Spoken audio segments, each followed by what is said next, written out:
Hey guys, welcome to a new video series from me where I am going to help you break down every aspect of your nutrition and your training and give you a thorough walkthrough of how you can set these things up for yourself so that you can have constant success based upon your goals. So first up, in the next few videos, we're going to be talking about nutrition.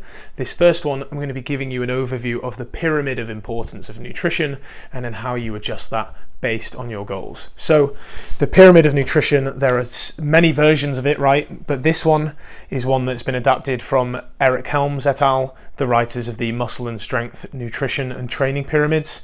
Very good books, by the way. I recommend you get them.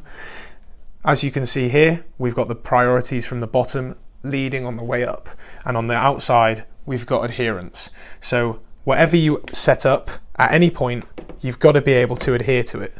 But in terms of where we put our attention first, it's always got to be calories first, followed by the macronutrients, protein, carbohydrates and fat, followed by the quality of that food, so junk food versus nutrient-dense food, followed by the timing, and then followed by supplements. So there's no point worrying about whether you're taking creatine or not, there's no point worrying about if you're eating before training or not, and there's no point worrying about the quality of your food as such before you think about the calories and how much protein, etc. you are eating. Those things always come first. No matter how high the quality of your food, if you're overeating food and your goal is weight loss, you won't be losing weight. So calories always come first. Quality of the food can affect the calories, but we'll go into that further down the line. So once you understand that this is where you need to pay your attention, you need to start thinking what your goal is at this moment in time, right? If your goal is losing body weight, then you need to stick yourself in a calorie deficit and you need to find a way to adhere to that. So you need to eat fewer calories than you burn. That's going to be a combination of the amount that you move and the amount of training that you do versus the amount of food you put inside of your system. If the goal is performance or just weight maintenance, then sitting calories at maintenance over the long term is going to be your goal. And if your goal is weight gain, muscle gain, then you're going to need to be in a slight surplus, and then from there you can set up the rest of it as you like. So adherence always comes first and foremost, then you talk about calories. In terms of macronutrients, the most important thing you need to worry about is protein. Protein is the most important macronutrient because it helps you build and retain muscle tissue, and then so if you're in a weight loss diet, that helps you lose fat rather than muscle, and if you're in a muscle gain diet, that helps you actually grow the muscle that you're looking to grow. In terms of where to put protein, I'll cover that in the next video. I'll cover the breakdown of macros in the next video as well. Food quality coming next. We know that 80% of our food, more or less, should come from nutrient-dense sources.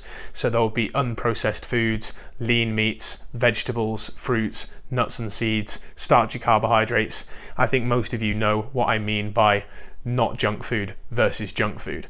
But that doesn't mean that some of it can't be enjoyed, okay? If you want to have pizza, if you want to have alcohol, if you want to have chocolate, all of those things are fine.